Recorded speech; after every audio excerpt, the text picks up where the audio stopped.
I'm trying to just, all right, hold on a minute here. I thought I had everything squared away. And I kind of do. Okay, there we go. That's a little better.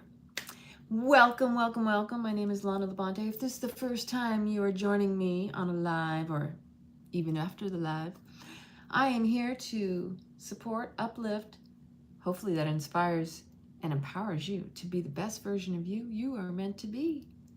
Surprise! So, life. How are you all doing out there? Like, let me know in the comments. We got Venus retrograde, we got Mercury retrograde, we got Pluto shenanigans, we got like stirred a pot type energy, like getting down deep into the dregs, you know, underneath the surface. It's like, ugh. Like, do you feel it? And if you don't, are you just numbing out to it? So there's a lot going on. I have, even for myself. I'll start by saying, trying to stay mellow, yeah. And even then, sometimes you're not meant to. It's like, you got to kind of gauge yourself and be like, maybe I'm meant to be stirred.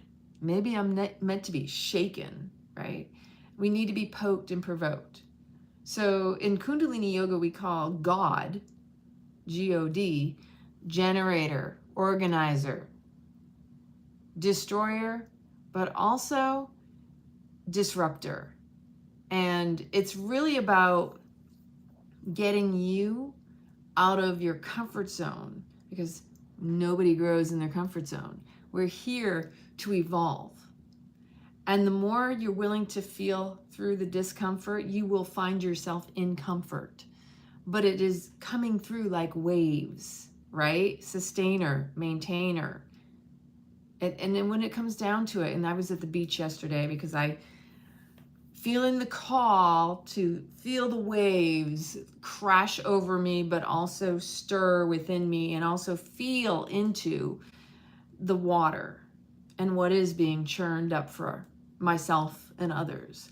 The collective consciousness tapping into that stream, literally fluid frequency. So I got called to the beach yesterday and spent my time just kind of feeling into things. And then I realized something hit me this week. I have an old dear friend that I hadn't heard from in a very long time. And this is a dear friend that I've known since I was in the military, when we were both stationed in Korea. And I've just felt like something's up. You know, there's certain people you feel connected to, and when you don't hear from them, all of a sudden you're like, sense of urgency. Something doesn't feel right. So for months I've tried to reach out, and I no response to email and no response to phone messages. So I got concerned, and when I was on my LinkedIn, I saw another mutual friend that was also stationed in Korea with us. So with that said, when I saw my friend online, I said, hey, are you still in touch with my friend? Are you still in touch with Wayne? And he said, of course. And I said, is he okay? And at the time he said, yes. And I said, could you do me a favor and please pass on my phone number? I don't know if his number and his email has changed, but I haven't heard from him. And I was genuinely concerned. And that was about a week ago or so. And so, and funny enough, I was just speaking about him with another girlfriend who was also stationed in Korea with us. And my girlfriend Holly and I literally could not walk from point A to point B because there were so many men to women. And, you know, we were cute. So we got a lot of attention. I shared this in the last video. So as I'm sharing that, on Tuesday, I'm sitting at the dentist in the chair, and I get a message, and I don't see it right away. But when I look at my phone, it's from Wayne, and it says Wayne, so it means his number is the same. And he says he's been in the hospital since the 8th of August, and that he's been diagnosed with cancer, and that they've taken out his gallbladder,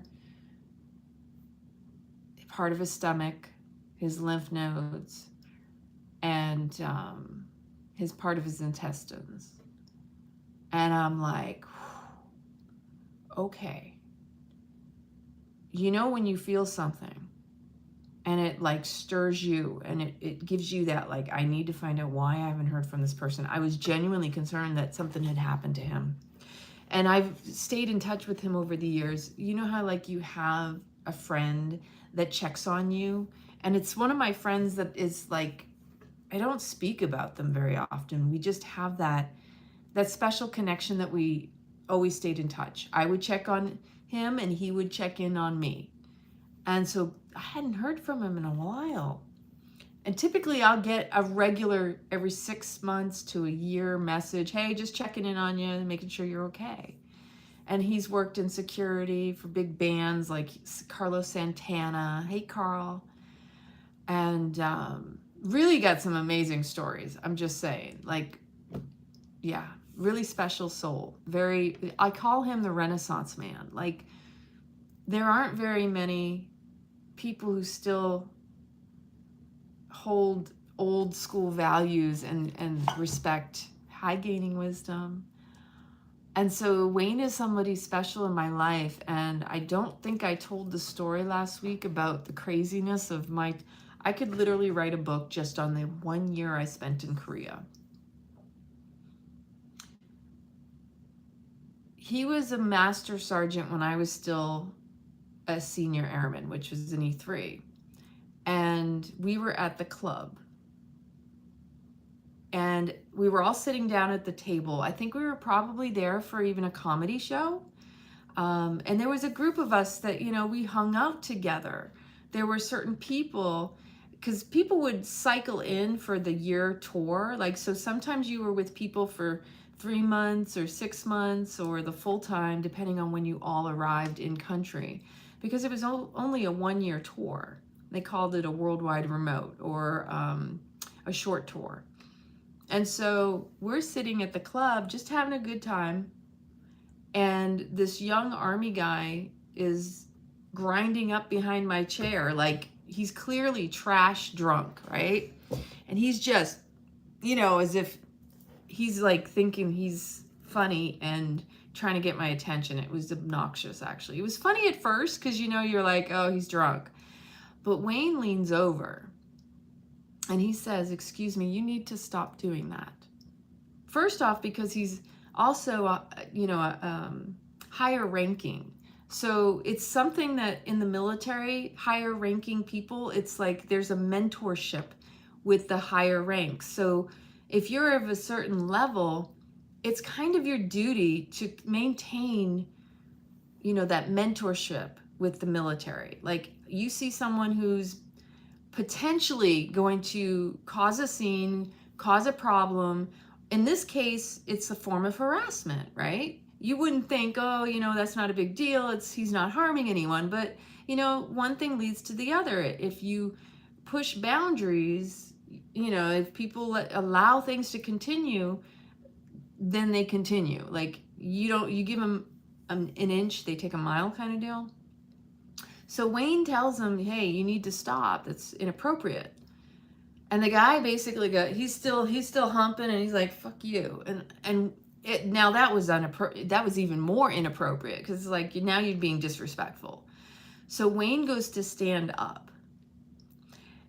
And there's a guy off in the distance. Like, nobody saw this coming. In fact, it all happened so quickly, nobody knew that it wasn't the guy that was humping up behind me that hit him, but it was somebody else who was way off across the room, watching the whole time, looking for something to get into trouble.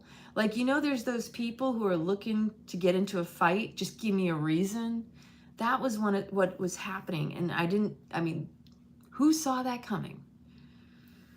So this guy comes from clear across the room. I'm going to tell you that my friend Wayne has very strong features. He's part Russian, so he has very strong jawline, you know, the very carved out, you know, very distinct. And this guy comes out of nowhere with the momentum of coming across the room and clocks Wayne across the face, down his face, breaks his jaw and the bone in his face. He lands in the hospital.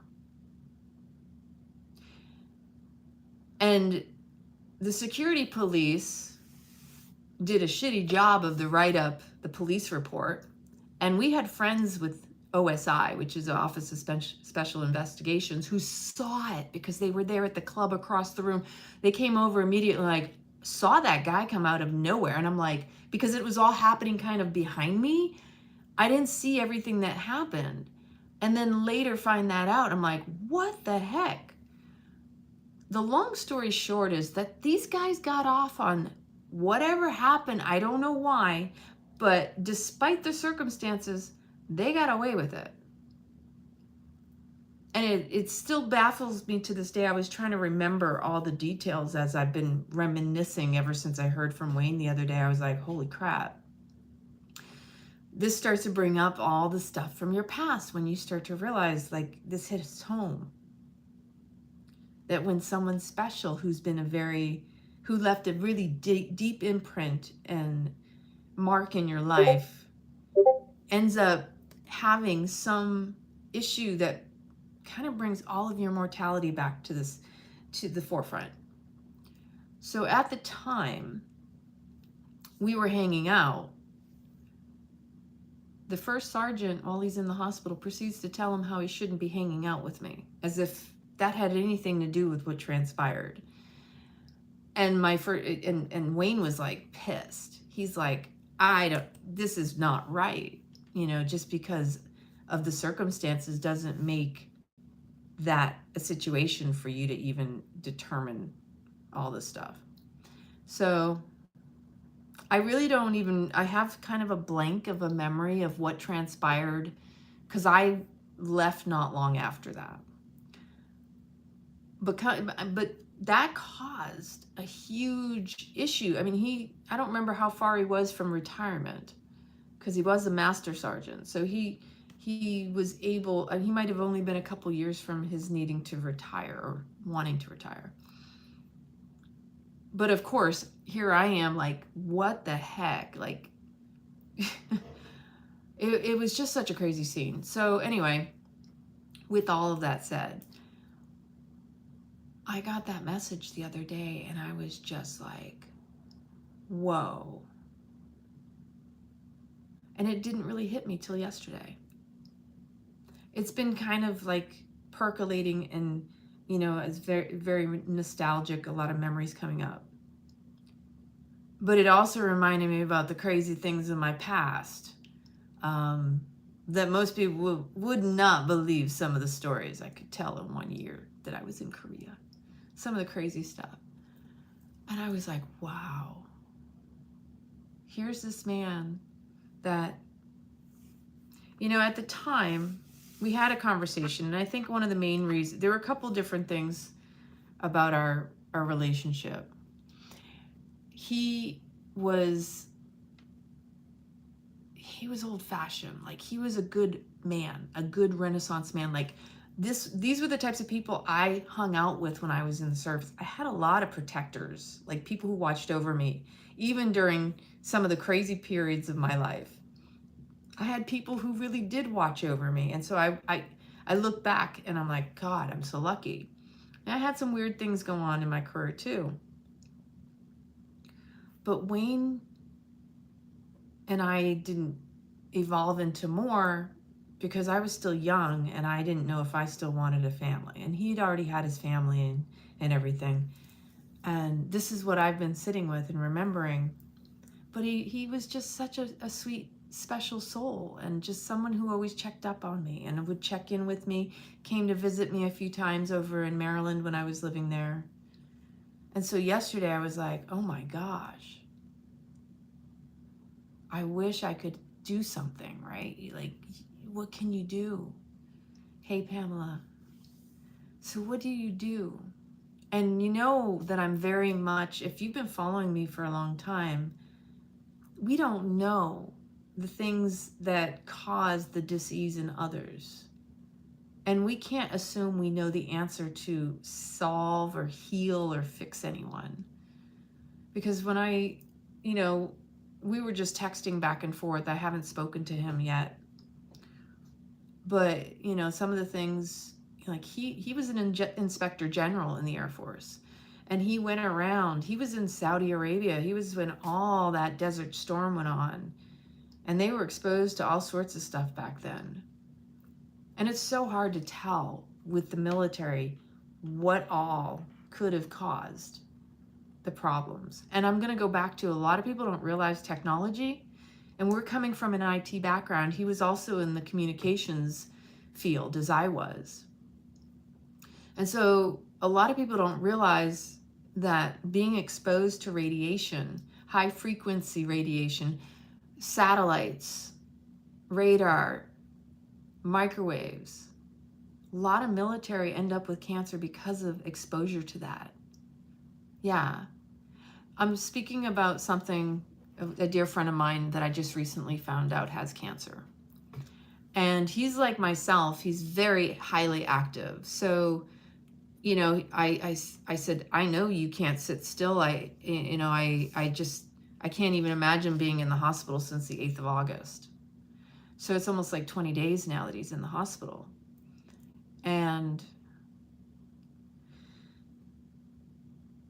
just the fact that, and I hate to say this, but like the medical industry, once they get a hold of you, ooh, here we go, we got a cash cow. We're going to take out this, we're going to take out that. And the first things that I was sending them was, have you looked into any of the light rife healing modality? If anybody out there has ever heard of that. See, because most disease is, number one, frequency. Number two, and that's why I was mentioning the exposure to oh, my heart goes out to your son's wife too. The exposure to technology, to the environmental exposures. We don't know what we're exposed to all the time. And then there's that added trick of the mind that we don't necessarily know unless we're really aware and conscious of our own thought patterns. Are we in dis-ease of the mind? Is our mind literally ruminating on the back end, like the broken record? If we're not aware of it, we can't clear it. We can't make it right. So to go through life exposed to things that you're weakened by, you're only weakened by things if there's some weaker link within. Literally, it all starts from within. So we don't know what someone is struggling with that causes these things to erupt. But even still, and what's interesting is when I was in the Air Force, I was a fitness assessment monitor. I was a runner. And one of the biggest things and again, breath work, like I teach it now, but I was teaching it back then too. I also told him about the hyperbaric chambers. Like, I don't know what he has access to right now. I've only just recently gotten in touch with him. So my thing is just right now is sending lots of love and healing, like just imagining him in his best health.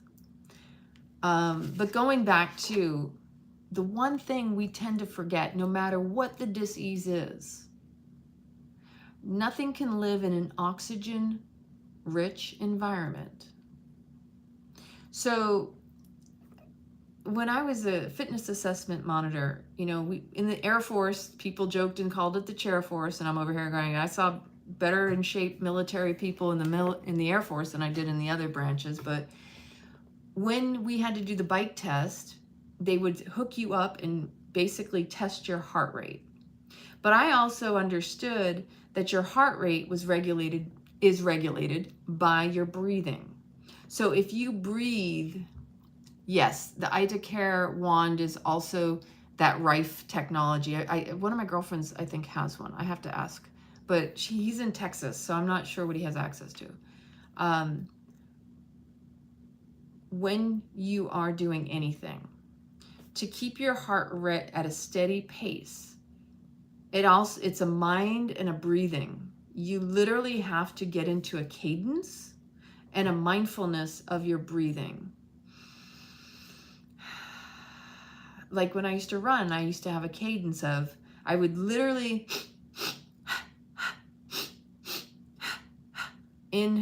like I would do it with my footsteps. Like the way I would run was, it was just something that I intuitively would do. And I ran my 2 marathons. The first one was in Paris and the second one was in Florence. But really what people don't understand, and it's such a simple thing, but again, it's too simple. It can't be possible if it's that simple. Oh my God, you're so cute. Yeah, I saw that 𝐒𝐬𝐬𝐲 was also live earlier too. Okay, so dis-ease isn't just about the body and what you're exposed to. It starts in the mind. If we ourselves are low in vibration and frequency, which is essentially, you look at the levels of consciousness, look at what anger resides at. And if you're somebody who, angry liver, if you are somebody who is still harboring resentment, anger, hostility, wanting validation and vindication against another, that's poison. That's literally cancer eating you from the inside out. And sometimes we don't even realize, unless we're doing the conscious work, the effort to unravel, to feel, to reveal, to heal. We can't know what we don't know unless we're willing to see it. And then when you see it, just that awareness of it also starts the process of rectifying, of resolving. See, we're in a retrograde season here. But the idea to the average person that, well, just breathe, that sounds easy to you. But not everybody wants to be here. So you don't know what it is that it gets people in circumstances. I know my grandmother didn't want to have cancer, but I imagine she had so much angst in her when I was back in 1990. It is literally something that we didn't see coming, because my grandmother was super, super health conscious. She would follow all the guidelines, but see, back then, I've shared this, but back then they were talking about soy lecithin and soy milk. And my grandmother, she used to do powdered skim milk. I hated that stuff. Ugh. She would have that in the fridge. I'm like, I just want real milk, like when I was younger. And I know that stuff had to be poison too. Who the heck knows? And she would do those little papaya digestive enzymes too. Here, take these after you eat, right? Yeah, so 1990 was when my grandmother passed of cancer as well. Hi, Cheryl Ann. And that was kind of rough because, you know, I was close to her, my Grammy. Everybody called her Dottie, Dorothy. Dorothea was her name. But, you know, they opened her up. She was a nurse. She knew what chemo was. And she basically told the doctors, she said, I don't want that poison. And they basically brushed her off because she had apparently a lot of tumors when they opened her up. And they basically just, okay, fine. Because she had seen what the chemo does to people. And it destroys and eats you up. Oh, that's so sweet. See, Pamela, we got a lot of synchronicities, don't we? And so they told her she only had 6 months to live. She lived a little bit longer than that, but not much. And then my dad's wife, she didn't have cancer once, she had it twice. But I witnessed the power of the mind with my dad's wife. Her best friend's name was Carol, her name was Carol. She had an estranged relationship with her daughter who was very manipulative, especially with the grandchildren. And with Carol, a lot of it had to do with not getting the proper attention, and she didn't know how to communicate getting attention. So a lot of times with her, it was always a crisis. It was always an argument. It was a blow up. It was something about making a big deal about things. And this happened in 2011 when she was diagnosed the second time. The first time they took the lymph node out of her arm. And at that time I was like, they don't need to take the lymph node. Why do they do that? Because the lymph node is what takes it out, takes everything and pulls it into that area to remove it out of the body. The lymph system is perfect as it is. The idea that you take out lymph nodes removes the body's natural ability to function and isolate.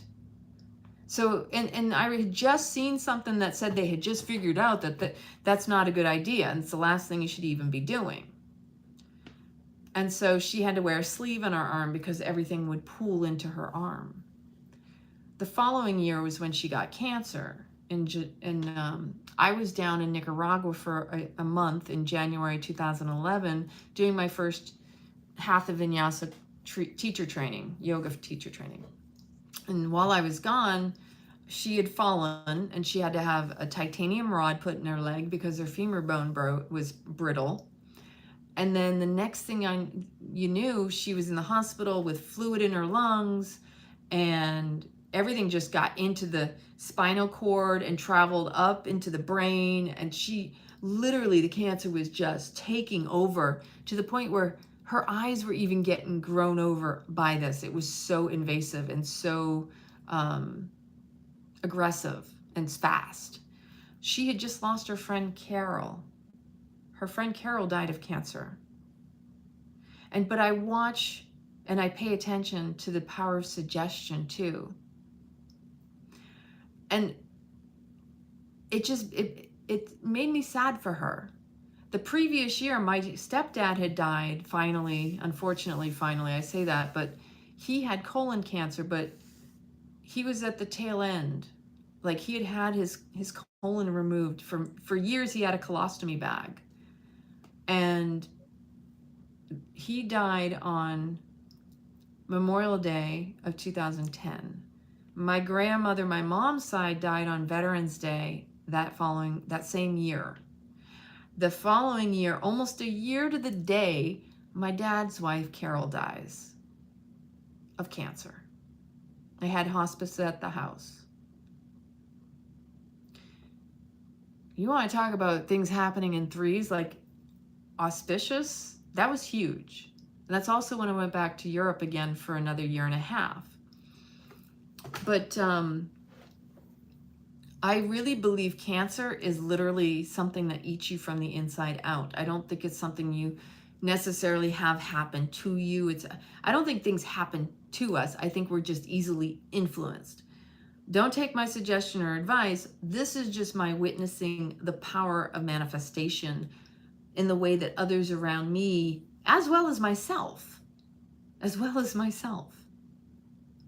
just seeing how when you think something and all of a sudden, boom, there it is. Check how easily influenced you are by those around you. You know, once you're really close to somebody, you start to embody the same behaviors, right? Oh, that's super sweet, Pamela, I appreciate that. You start to take on the same, what's the word? Behaviors, mannerisms. Like, do you remember when they started listing off drugs and indications on the TV and advertising? That was the beginning of the power, and they know this from psychology. What do you think marketing is? Marketing itself is the study of psychology and how to market and influence you. Everything in advertising, they know they get you through your five senses. This isn't like, oh, this is news, this is new. No, no, no, they've known this for years. It's basic psychology, that you are easily influenced.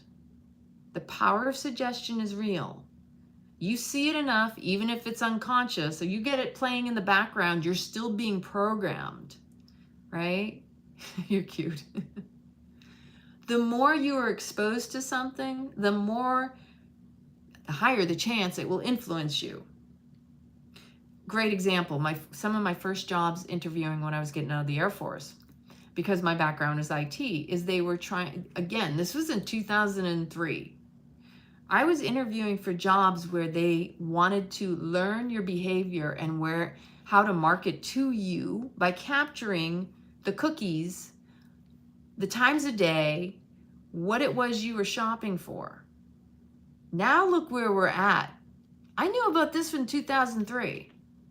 I saw these patterns happening back then and the stuff I knew before that.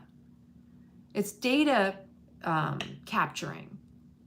So like really, we are the commodity. We are the data. And so they know how to get to you. Everything from the so-called algorithm is there to hook you and keep you entertained, entertained in the little black box. You know, don't stare too long at the screen. Your eyes will go square. Your eyes will go sideways. Actually, what ends up happening, how many times have you seen a fashion, let's say there's a fashion fad, a design, a style that you're like, that's not my thing. And then the next thing you know, you've seen it enough times and you're thinking you need to buy it too. Like just because you've seen it so much, now you're convinced that now you want it because you saw it enough times. That's the basic psychology of marketing. Expose you to it enough times to hook you into buying into it. Whether it's an idea, a fashion, a product, it doesn't matter, it's all the same. You're literally buying into it because you're so easily influenced by it.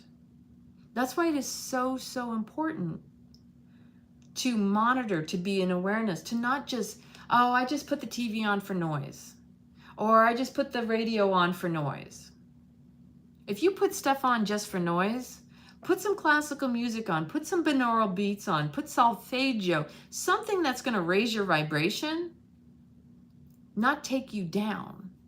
Even certain music will take you out.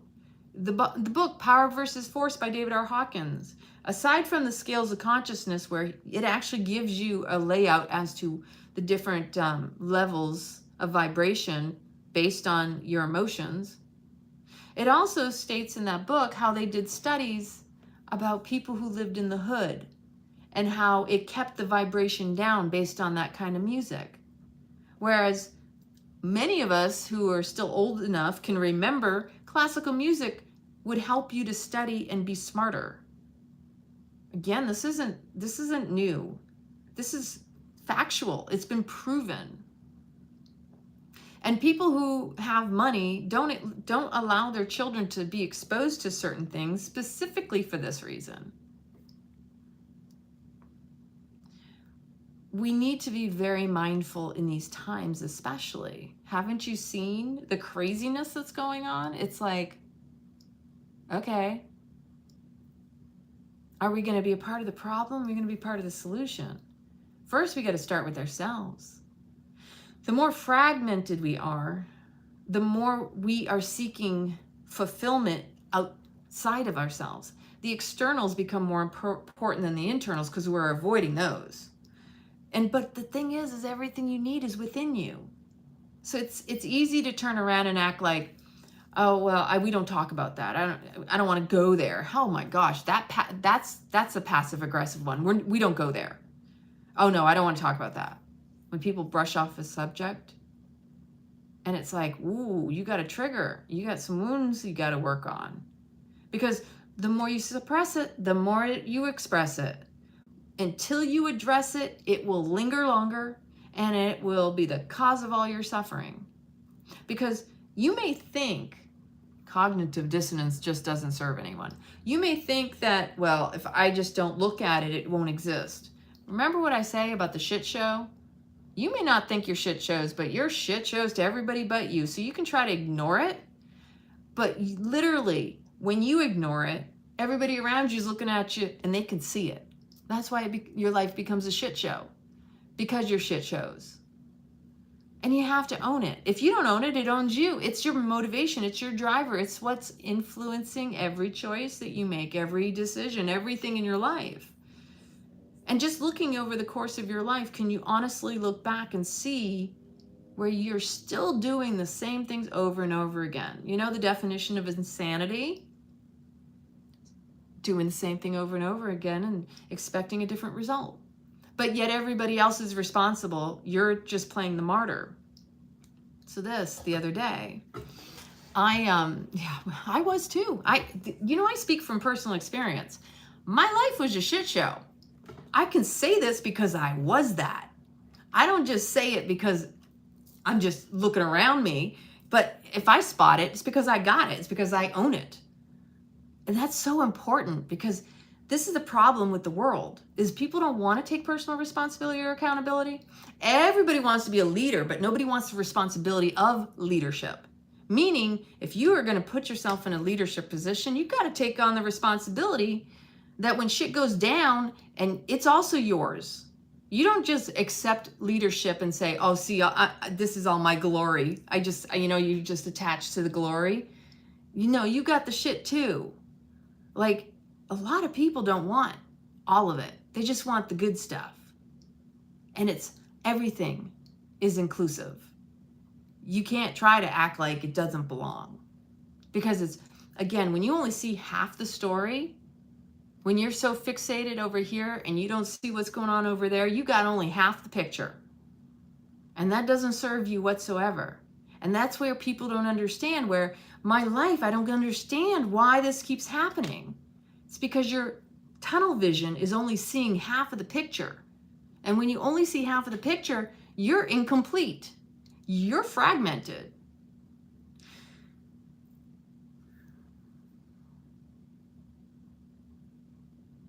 Life is always going to show up to you where you're at. Life is always going to poke and provoke you where it is you need to do the work. You need to reclaim that aspect of yourself instead of letting it run the show.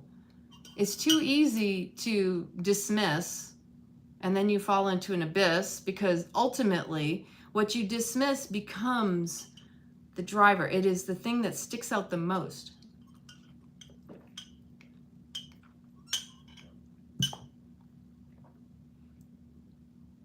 There was something I was going to go into. Whew. I just got a flash of like, oh goodness, there's energy shifting. Taking personal responsibility and accountability for your life isn't just look at me for the good stuff. It's also recognizing that you had to have some failures along the way to have the successes too. And if you don't celebrate the failures, what makes that success anything worthwhile? That we are a whole person. We are complete with mess as well as grace and beauty and, silliness and like, we are just human, and we need to be more humble and have humility and also kindness with ourselves. Because we are our own worst inner critic. I mean, we are the ones judging ourselves. We're judging ourselves most of the times based on what we think others will judge us on. And in hindsight, it ends up being that, well, they don't care, or they don't think like that. If anything, they're probably worried about what you're thinking about them. About them, not about you. So when we're coming from a place of desperation, we're coming from a place of fear, we're just going to keep attracting that. So as I was saying, the more you're doing the same thing over and over again and your life isn't changing, this is the part I was going to speak on. The other day I was just sitting with, think about the core wound of humanity. We are celebrated if we're the martyr, and if we suffer for our greatness, which is the martyr, right? Think about this. I was reflecting because James had done a video, and I just happened to capture when he said about how the church, they celebrate all these saints, right? So he was talking about putting the head on the platter. And it immediately brought me into these old stories of like San Giuseppe or Saint Michael or whatever the saint was. It was always posthumous, right? It's like, we're going to celebrate the martyr because he suffered. So what ultimately, and this is fucked up, and this is the core theme in humanity. And if you're Christian, which is like a huge population of the world, again, you've been indoctrinated, you've been taught to believe this book that was written by man. I'm not saying there's not good parables and fables and stories and lessons in it, but the ultimate truth is we don't even know if that is a real, true story.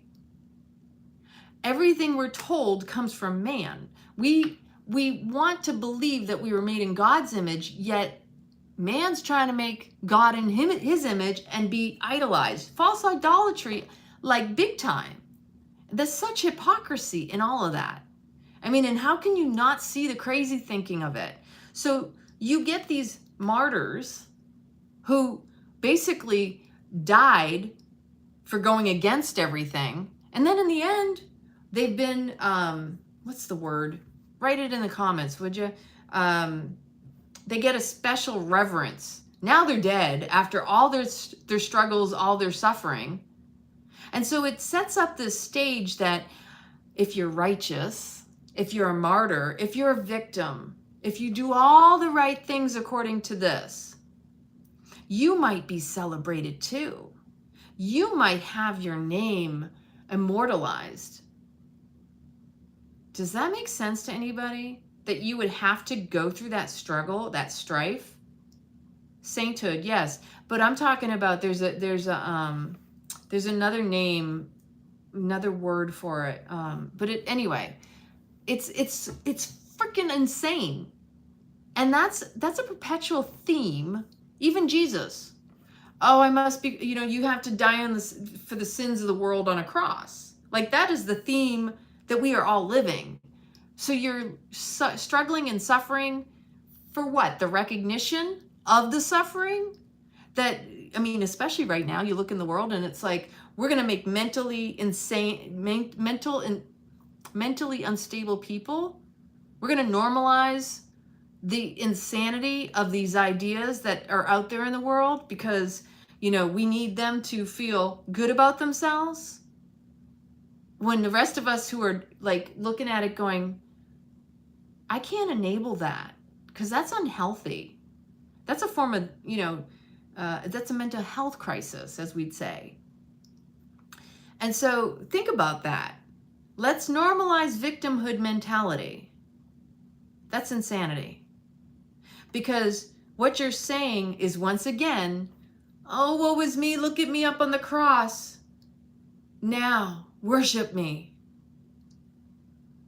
People are wanting to be idolized for insanity.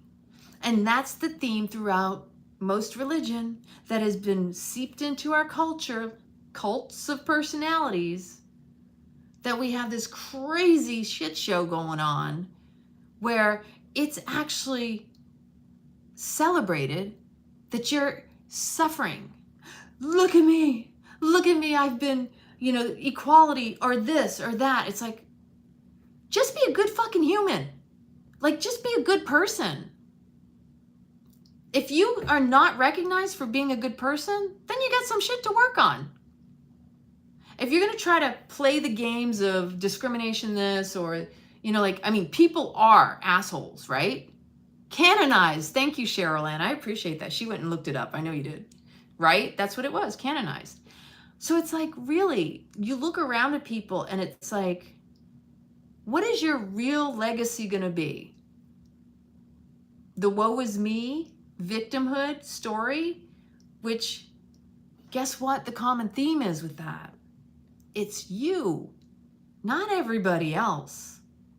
And the only reason that perpetuates that crazy insanity of doing the same thing over and over again and getting the same result, it's not the people around you. Because I tell you, from my personal experience, the moment you change the way you do life, the way you show up to it, the choices you make and the changes you make as a result of those choices, it turns into you affecting the change in others too. but it starts with you. So the idea that it's from the outside in rather than the inside out, see, this is how they twisted it.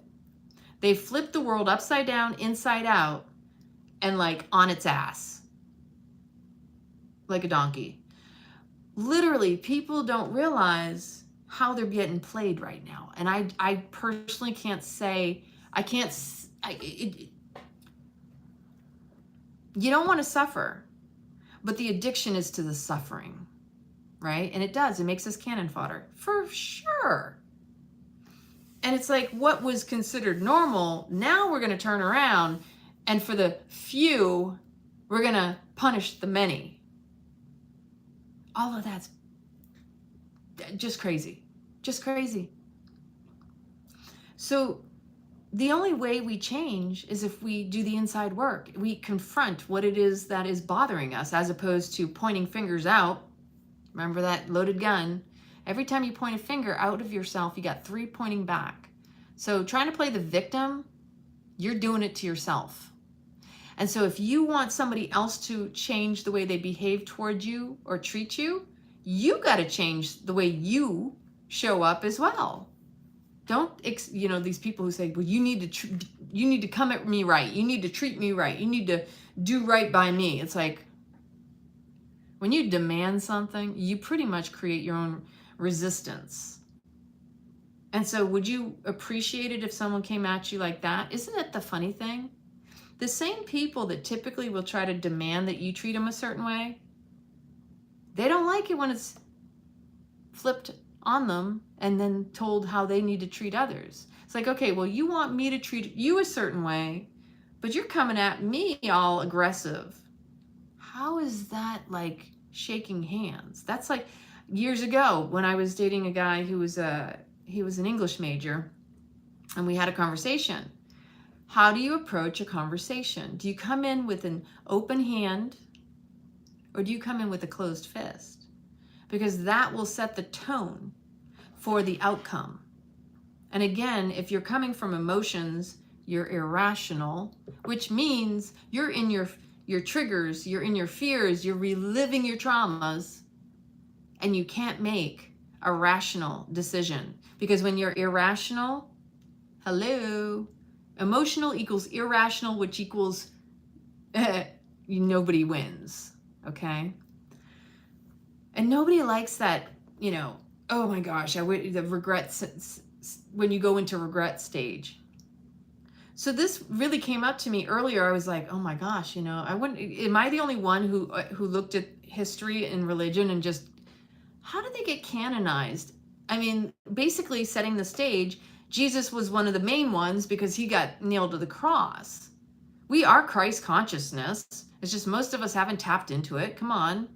It's in us. It's not outside of us.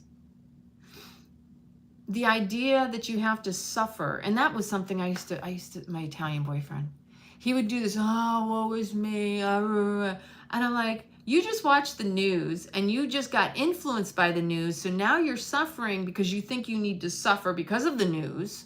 See what I mean? And so it's like, and he had a cross of Jesus over his bed. I said, honey, why are you playing the martyr? If Jesus died for your sins, why are you over here trying to act like you're on the cross? This is another thing that never made sense to me. It's like, well, if you're a real Christian and you believe that Jesus died for your sins, then why do you keep on woe is me victimhood mindset? Step into your power. Own it. Own your shit.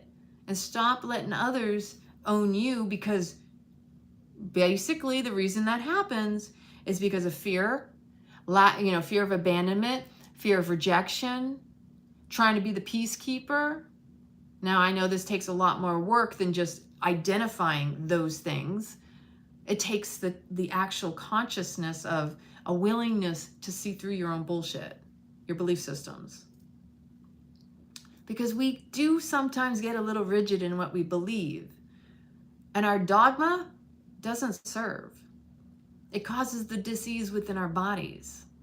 This is where I was going with this, is that we have to recognize that if we are uptight, we're probably not breathing fully.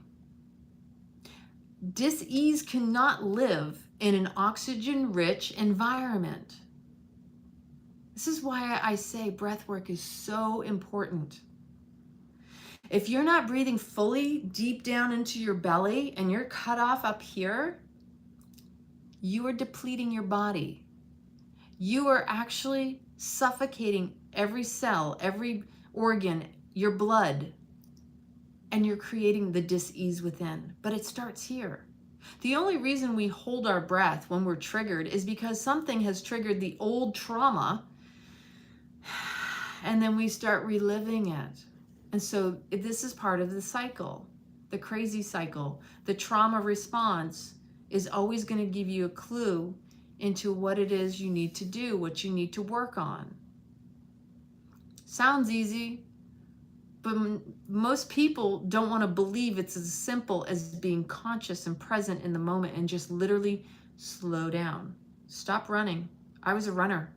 I was a runner, not just physically. I was always looking to run, escape, and be busy outside of where I didn't want to go within. I was finding, I was seeking ways to figure things out from the inside by going outside. Like when I talked about this before, but when I was younger, I would seek out people who had similar situations to try to navigate what had happened to me when I was younger and throughout the course of my life. Like, you share those stories to see if somebody can shed some light, because when we talk things out with other people, 80 to 90% of what we say is for us to hear.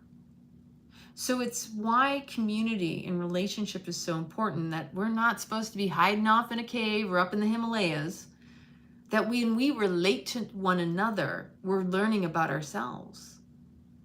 Through you, I learn about myself, and through me, you learn about yourself. And that's how we grow. That's how we evolve. Just imagine if you would just breathe more fully. And see, this is the other thing with breath work. A lot of times people are like, oh, I got lightheaded. Well, it's probably because your brain was depleted of oxygen. You get the blissy states and you get the, woo, every cell is zzz, when you do really, let's say, breath of fire or intense breath work. You oxygenate your body. Nothing can survive in there but all the good, healthy stuff. Now, I'm not trying to be a breatharian or anything, but there are people who live on the breath. God bless them. Like, seriously, that's a path. Not everybody has to walk that path. Everybody's got a different path. And this is where we're at in the world, where people still think that because someone else is saying you should do something a certain way, that everybody should do it. There's no way for every single person cookie cutter. And this is another part of the trauma of this culture, the cults of personality. The idea that we've all been brought into this world, we've all been born into original sin, and we're all trying to prove ourselves worthy of love because we're supposed to go along to get along. You've got a unique personal expression, and you should express yourself as you are. How many of us? I'm 49 years old. When I was a little girl, I had a strong connection to nature, to source, to God all around me, the bees. My story, I basically grew up with the beehive in our house in Maine. And I know I probably shared this already. I mean, do you know the reason for the bee in my life is because our house in Maine, the bees built in the inside of our house a whole beehive. And sometimes they'd end up coming into the house, so we had to have it fumigated. It used to break my heart because I'm like, what about all the honey? Those poor bees. We had not just like 3 times at least. And I said to my sister, I said, do you realize how powerful that is? That's the hum of the universe. We were being held in that vibration, that frequency as children, despite all the craziness that we experienced. How powerful that is. And sometimes we don't realize it until we're, in retrospect, looking back and going, wow, I had no idea. Isn't that cool? And so it's no coincidence that over these years, the bees started really showing, like, getting my attention, showing up to me, because they've always shown up to me. especially the queen bee. And it's funny because that is my nickname. So it's just, there's so much sweetness to life. And we're really here to recapture the nectar, to literally infuse life with more grace, more elegance, more wellness. And that we are meant to pollinate, just like the bees, the fruits of joy, to live in abundance, not to go along to get along, because guess what? That doesn't change anything, because that'll always get you the same thing you've always got, right? Again, if you want change, you want something different, you got to look at what you're doing, because what you're doing is yielding you what you're getting. And most people don't want to hear that. I had that conversation the other day. I said, I have to just be straight up with you. You're always complaining about these people.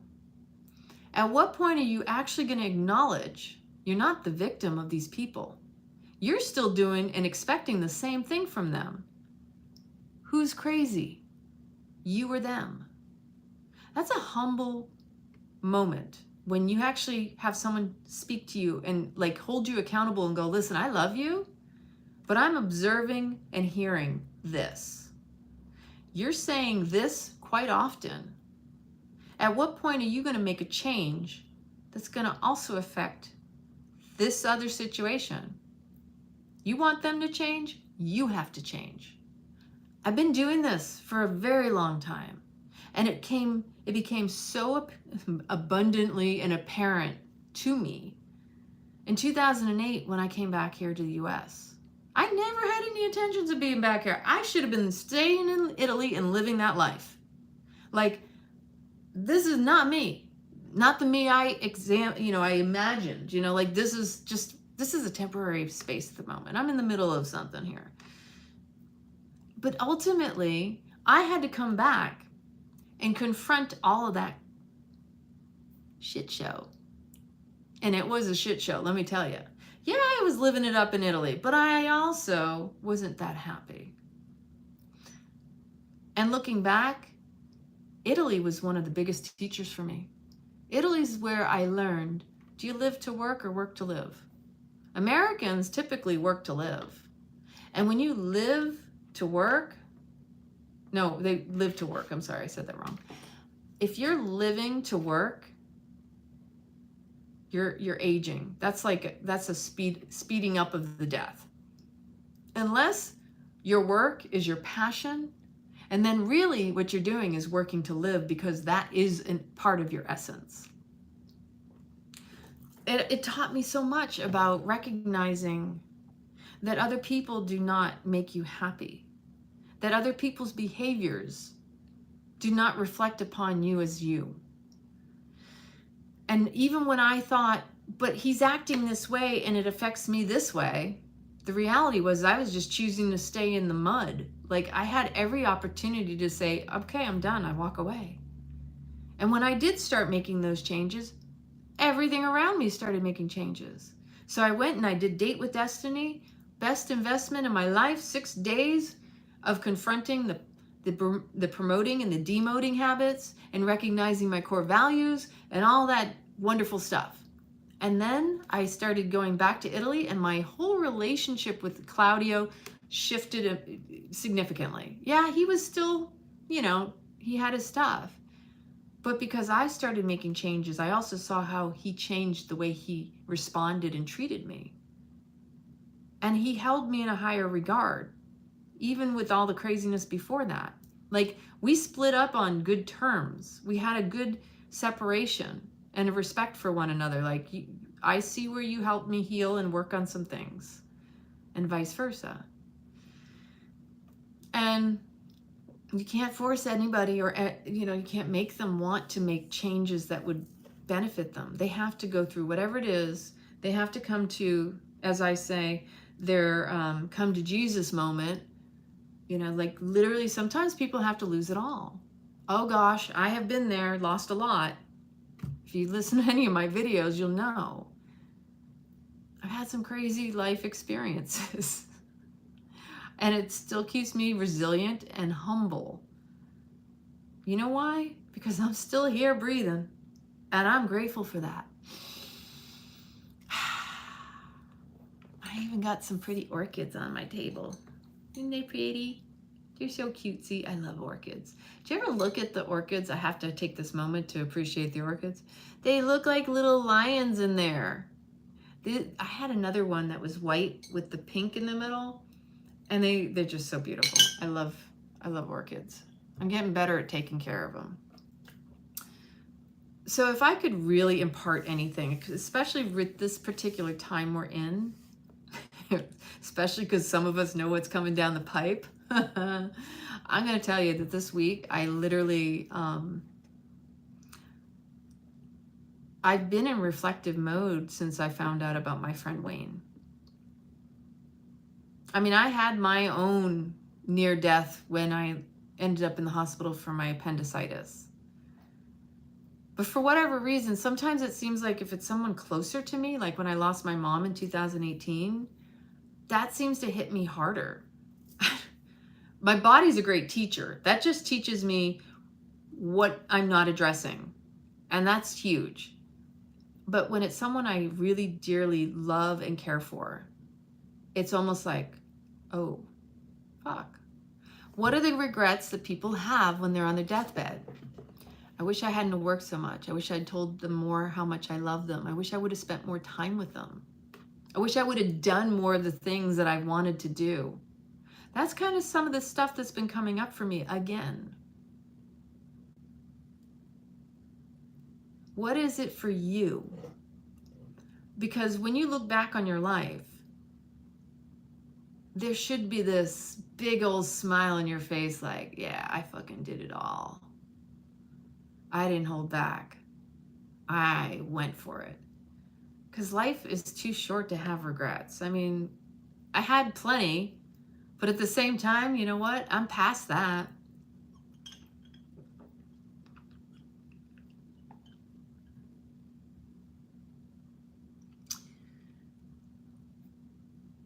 So when I talk about breathing,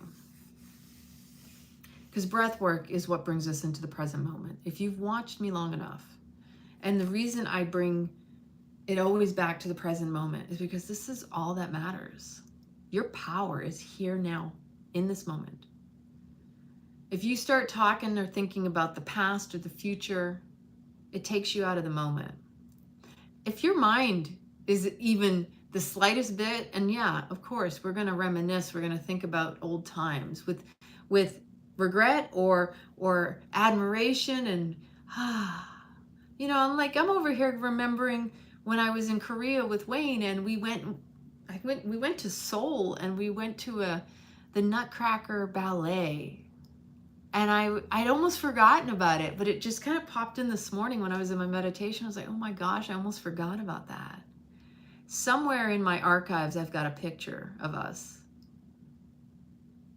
Just, you know, beautiful people in your life. Like, it makes me sad, but then it makes me happy and grateful that I got a chance to reach out, and at least I said, you know, you've always been a very special person to me. You know, like a true heartfelt love. Like, I was so happy that he's been with the same woman all this time. And I asked him, you know, because I asked him, are you still with the same woman? Of course I expected that, because he's just such a beautiful soul. And he goes, I said, she's a very lucky woman, of course. And he goes, oh, I'm the lucky one. I said, yeah, well, I'm grateful that you have someone like that. And I think what really hit me the hardest, he's only been in the hospital since the 8th of August, and he only just found out all of this stuff. He said, I was up to 5 to 6 miles a day running. And he said, I don't even know if he even said how he figured it out. I was like, I was just kind of stunned, but he said he married her because he didn't want her to be left with nothing. He wanted to make sure she was taken care of. And I was like, oh. They foresee him to be on chemo for 6 months as a result of this.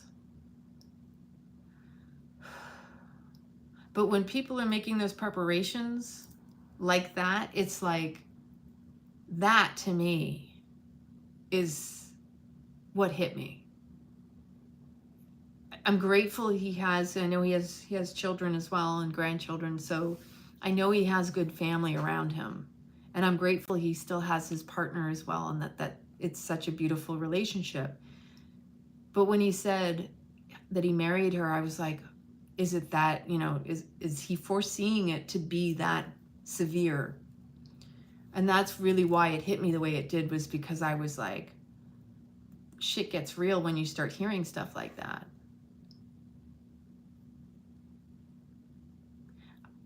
I've known a lot of people who've passed, don't get me wrong.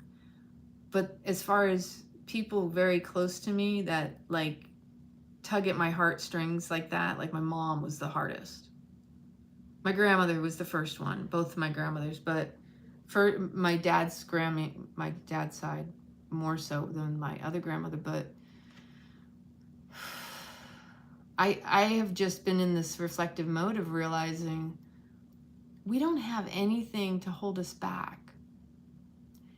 We don't. And so sometimes we see somebody else's life in that dire strait to remind us, what about us? If that were me, how would I feel about it? What would I want to be doing? It starts putting, it brings you back to the mortality, okay? So when I say it hit me yesterday, it was more like, fuck, this is this beautiful person. And, you know, he said, well, I don't know if this was something from my past service and what I was exposed to, and nobody ever knows.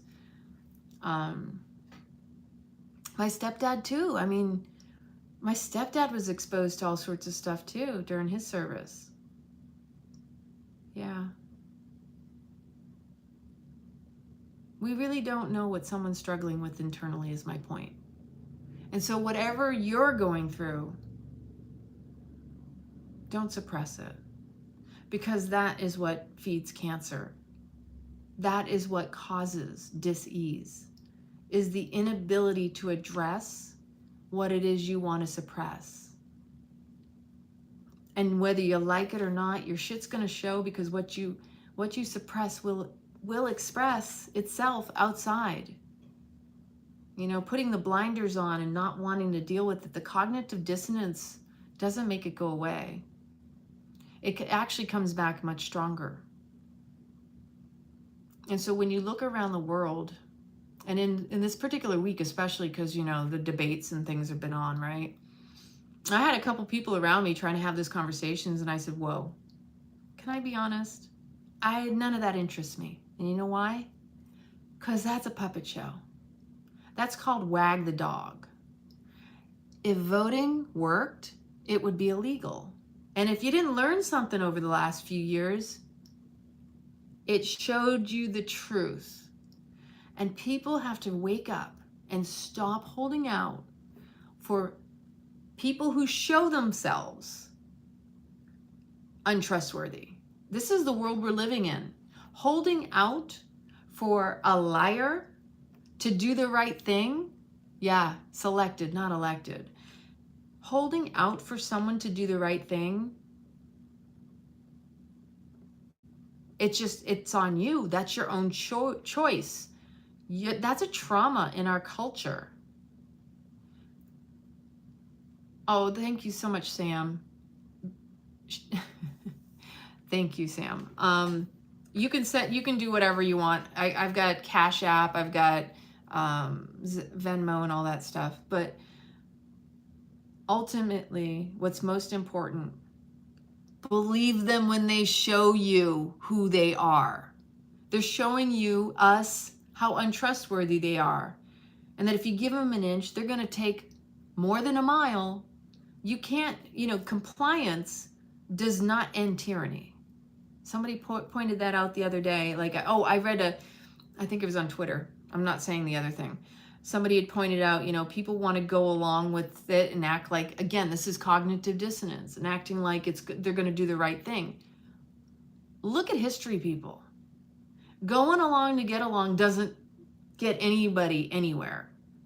You have to be willing to speak up for what's right and stop enabling mental health issues, especially when it's an injustice against all, because they're trying to normalize stuff that is actually crimes against humanity. Yeah, the red flags. Trust them when you see them, because this is actually out on the world stage, all the unresolved, suppressed emotions and traumas of humanity. The fact that people hold out for them, whoever they are, to do the right thing is a result of their past. And I was one of those people who used to do that. Like, oh, I just, you want to see the best in them. Stop playing into the fantasy. They're showing you who they are. Believe them. Trust them. Thank you, Carl. Have a good night. Trust them. Because what they're showing you is their untrustworthiness, right? When you feel them or have a knowing about, oh yeah, trust your body. Your body's always telling the truth of the matter. Like, you feel that, right? It's a sign. And this is one of the things when we're younger. Oh, you don't know what you're talking about. The gaslighting, the turning around and trying to make you feel like you're crazy for what you think you saw, or what you thought you heard, or what you felt. No, that's our superpower. And when you allow them to talk you out of your own intuition, how many times have you said, I felt something was off, I should have trusted my gut feeling?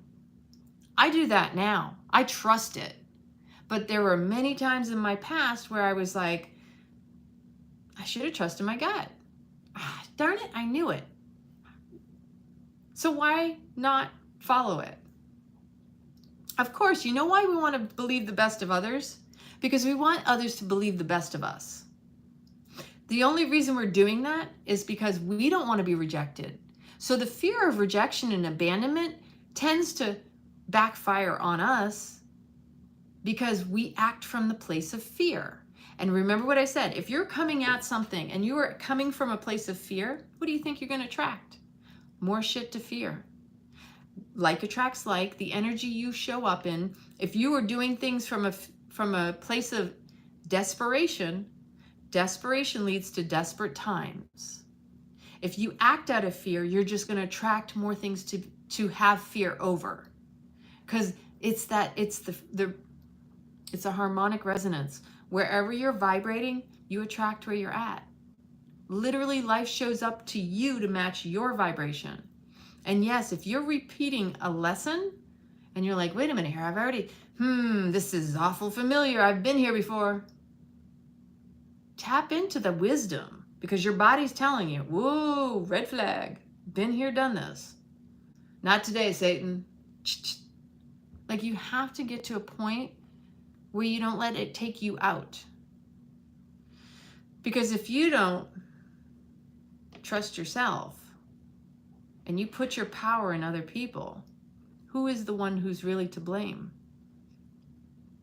Playing the victim of others is passing off the buck, the personal responsibility and accountability, in where you yourself are responsible for you. We're in a culture where they want you to give them your power. They don't have it. But you giving it willingly disempowers you. They have no power over us, but they have to influence, and they do it through the fear porn, using things to poke you, provoke you in your trauma. See, they play on your trauma. They prey on your trauma. Hey, let's see how many people we can churn into that trauma response, because the injustices that have happened to them in the past, we can play off of that. That's marketing 101 right there. And it's happening all around us. But again, the dis-eases in us is a result of us not trusting ourselves, is the inability to reclaim our own power.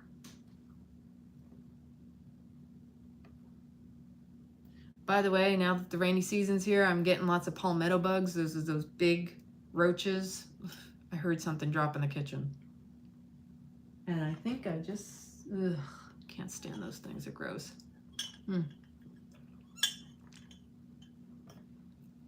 Deconstructing ourselves is what reveals us to our truest soul self. People think there's got to be a higher power. Yes, and it's us. It's our highest soul self. And when we start taking personal responsibility and accountability for ourselves, and we start getting together with other people doing that, you know, humans in unity, humanity, the more of us that unite, the stronger we are. You know, this is an old one, but it's a good one. Together we stand, divided we fall. Don't you notice how they still play the same old playbook and people still fall into the trap? It's like they pit us against each other. And then I'm like going, are you kidding me? You're still buying into this division and this, you know, whatever card they start to play, whether it's a color, it's a nationality, it's a whatever. It's to me, it's absurdity. Again, it's the definition of crazy, doing the same thing over and over again, expecting a different result, but yet they're so predictable. And when you get good with yourself, none of that stuff's going to be able to catch you off guard and take you out. But you have to be willing to confront it in yourself. Like I said, if you're somebody who easily, you know, trust somebody else because you want to see the best in them, because you're coming from the fear space of you don't want to be rejected, so you want them to see the best in you, you're creating this loop of attracting people who will take advantage of you because you're allowing it, you're choosing it. Well, I'll give them the benefit of the doubt. But you've seen how they behave. Yeah, but they are good people. Like, why are we making excuses for other people? We don't know. Quit making up stories for other people. I know that sounds crazy. It's a story. It's a story. It's all a story. Remember what I said the last time? Everything is a story. Stop creating the monkey mind stories. All they're doing is satiating the need to be right. The idea that your mind goes into the loop of creating a story to justify, to validate, to excuse someone else from their bad behavior. Well, you know, like the other day, I was expressing about how when I was, you know, my ballot situation. So when I was stationed in Belgium, I was a Florida absentee ballot voter, what have you. In the military, they drill it into us every time they come around for voting season. They're like, it's your duty, it's your responsibility, you have to vote. Okay, well, in Belgium, we also carried our own mail to the, we had to go and drop it off. We had it all latched up, and then we'd pick it up. My ballot was returned to me twice, not once, but twice, with the return to sender on it. And my mom said to me years later, she's like, or after it all happened, she goes, I think the Postmaster General was even involved in that craziness with the whole hanging Chad in Florida thing. So I come back to the States, and during the year, I think it was 2009 was Obama, whatever that year was that election was, I went to go for the early vote stuff. And and you know, honestly, when I was a little girl, I used to say, if everybody didn't vote, they'd still come up with a number. Like, it never made sense to me. So I go to the registration office, and the woman tells me that there's not enough time for me to register because I have to re-register because I hadn't voted for the previous election. And I said, wait a minute here. In this day and age of technology, you're telling me that 2 weeks is not enough time for me to register and be able to vote? She goes, yeah. I'm like, that doesn't make any sense. And then I turned around and said, well, what's the story with the absentee ballots? Because I had mine returned to me twice in the mail when it had plenty of time to arrive in Florida. This is what pissed me off, and it confirmed everything. Oh, we don't use those unless we need them. Why do you think I made a video about it? I still have that absentee ballot specifically because I somehow in my mind thought this is going to be a historical thing to hold on to. Crazy that I held on to it, but that's a true story. Now look at where we're at. 3 years has gone by and you didn't figure out that they kept pushing you to do an absentee ballot so that, you know, they'll just use them if they want them. So I mentioned this to somebody the other day at the gym, and they go, oh, what, you don't vote? I said, are you kidding me? If voting actually made a difference, it would be illegal. I said, you didn't learn anything over these past few years? I said, my personal experience has taught me that it's bullshit. It's just a dog and pony show. Like, we don't select, we don't elect, we don't even elect. It's just a, let's just, you know, pledge our loyalty. That's about as close as we get to that. And even then, you're not. It's just like a sports arena, right? You're just pledging your loyalty to an opponent that's there to entertain you and lie to you and show their untrustworthiness. So this person turns around and I told him about what the woman said to me. He goes, well, that's just one opinion. I was like, what are you talking about? That's an opinion. That was what the woman said to me. I'd like to think it's facts. If it's not facts, then what makes you say that this guy was concocting a story? I said, how can you say that's an opinion? And this is what you have to be careful about with conversations with people. Interestingly enough, he wanted to dismiss my person, because he goes, everybody's got an opinion, you know, you're entitled. I said, I just explained my personal experience. It's not an opinion. There's a huge difference. And then the funny part is the way that the person turns around and tries to justify themselves. They have just dismissed my personal experience and then proceed to use a parroted opinion from someone else they were influenced by through the media and pass it off as a fact. I'm like, huh, yeah, you're not easily trainable and indoctrinated. You know what I mean? Like, people create stories because here's the other thing. Just because you spent your entire life believing it doesn't mean you need to keep defending it. It doesn't make it any more true. You see what I'm saying? Like, if you spent your entire life defending a lie, it still doesn't make it true. But people go to war over belief systems, over imposing themselves on others, colonizing, cleansing. What do you look around the world? We're still stealing other people's resources in the name of war. I mean, that's all that is. It's a turf war. And yet, you know, having served in the military, it's disgusting to see how many of us have been led to believe that we were doing the right thing to protect nations. No, we weren't. They just want to steal resources so they can have it for themselves. When it comes down to it, is it serving us? Is it making our lives any better? Proof positive of the past few years. It's all about control. But if you just trust us, we'll take care of you. Big Daddy, Big Brother will take care of you. Don't believe the lie. Come on, people. Don't comply. Are we going to keep going through the crazy loop again? Keep that in mind. Doing the same thing over and over again is not going to yield a new result. Just because you comply, you think you can comply your way out of it, it's not going to stop the tyranny. It's not going to stop what they're trying to push. The idea of carbon credits and all that, wait a minute here. You're manipulating everything, and then you're going to turn around and try to point the finger at us. I mean, Mother Nature is going to do her thing. Yeah, well, we know this, and I actually wasn't going to have that conversation on here just because I don't want to get flagged, but they're predictable. This is the point. Those of us who saw this happening the first time, in 2019, we saw this coming down the pipe. My sister was, my nephew lost his special needs training, his speech therapy, which is illegal.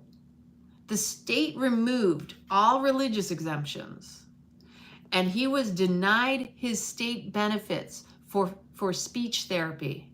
You can't have speech therapy like that. But they denied it the year before in 2019. That's how we knew it was coming down. Because New York and California were setting the standard. And there was a if you follow me on my Instagram, which I had to start all over again,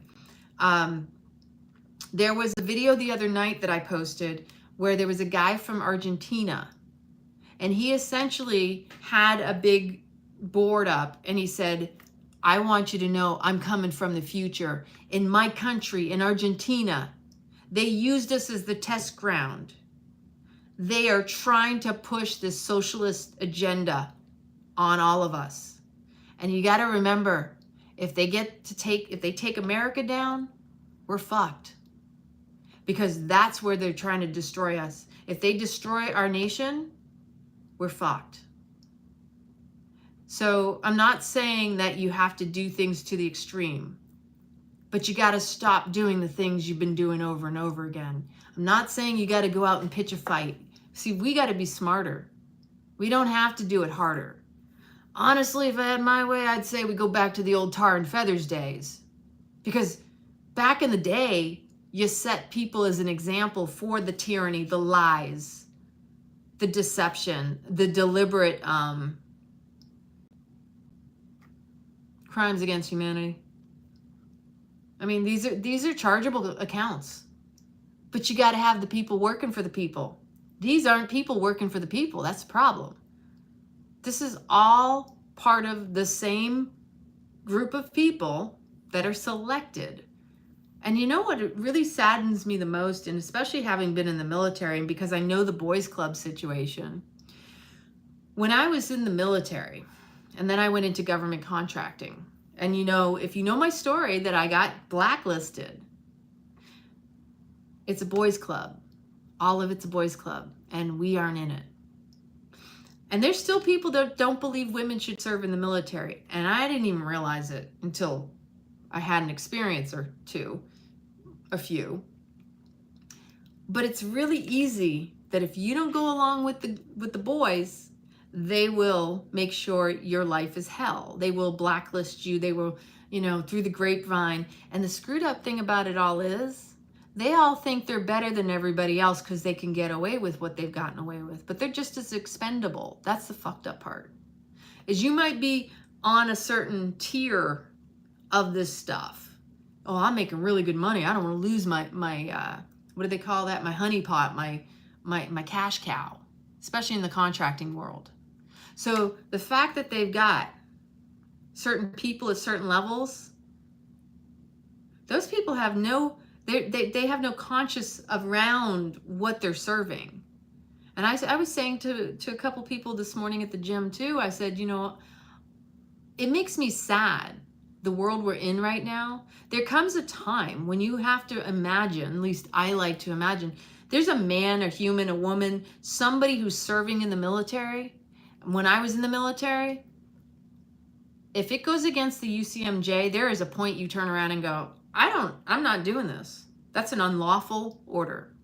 So crimes against humanity and things that are happening right now, I would hate to be the person who continues down that road of, I'm afraid to get in trouble because I was told by an authority figure to do this certain thing.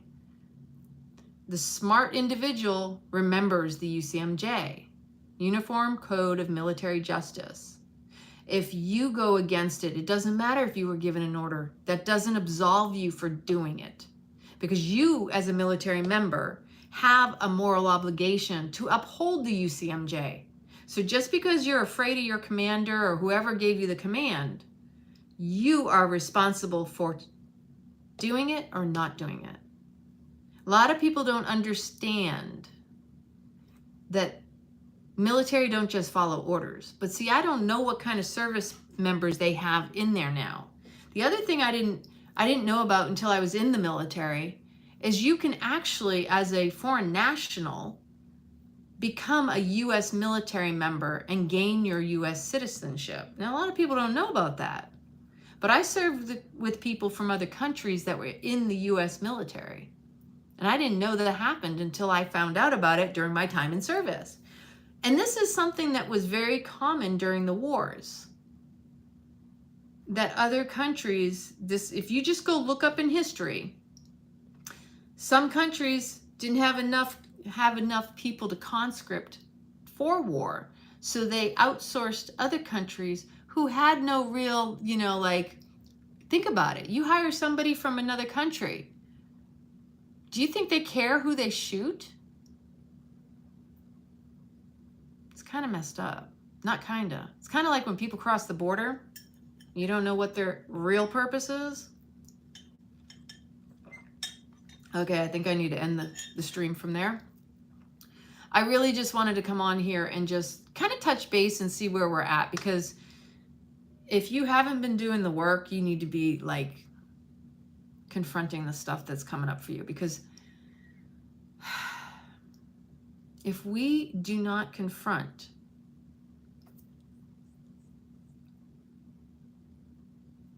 what's going on in here, it's going to show up all around us. What we're seeing in the world is a reflection of what's going on within us. Now, I'm in my own little bubble over here, working on my own little thing. So even though I'm aware of all this stuff, I'm just pulling my hair out because my hair gets tangled. I play with my hair a lot when it's down. Sorry. Squirrel. I know stuff's going on over here because it's just my nature. And because I'm a pattern disruptor. I see patterns. I connect dots. I'm able to predict and see the things going on.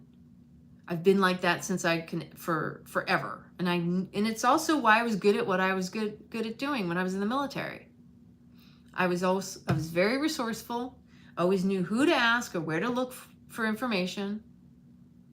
In fact, I've had to reclaim that because I forgot, oh, that's right. I'm really good at this shit. I'll get shit done if I need to. But when it comes down to it, if you're not willing to look and see things as they are, then they will mess you up. You need to be in cognitive awareness, not dissonance. Dissonance is dissing on you. It's dissing your essence. And you really want to tap into your power, which is right here now. So you're going to see all sorts of stuff going on, and you get to choose what you participate in. Remember, neutrality is the key. If you choose this or that, you comply or you resist. It is the same energy.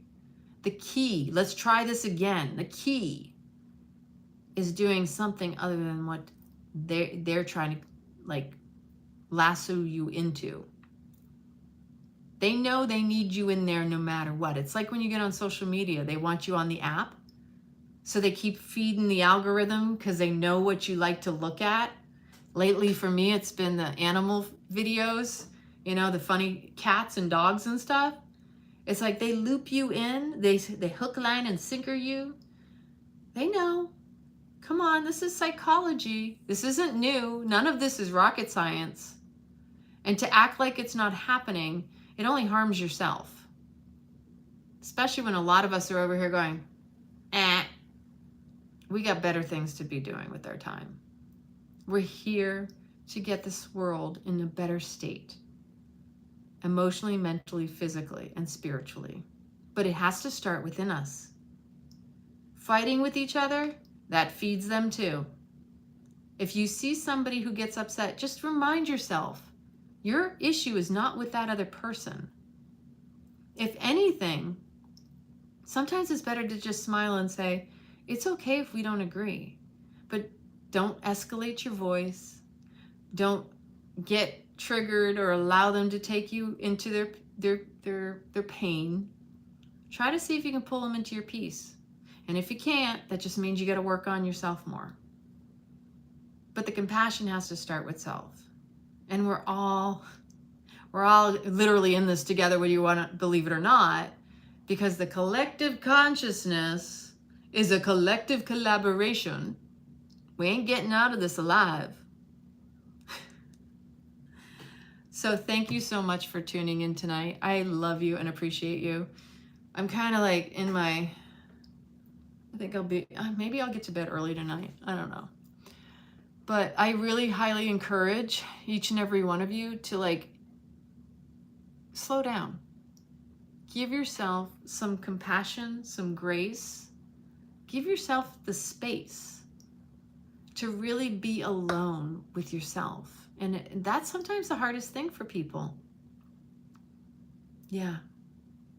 So The most important relationship you'll ever have is with yourself. All the others are just a reflection of that relationship. It will show you if you're right with yourself, if you can be right with others. Again, you got to deconstruct yourself. Sometimes you got to reverse engineer it and get to the core essence of your power, your soul self, your truest essence. Lots of love. Smash the like button, click the subscribe and notifications bell, and sharing is caring. So give me a thumbs up and share away. Lots of love to you. Mwah, mwah, mwah.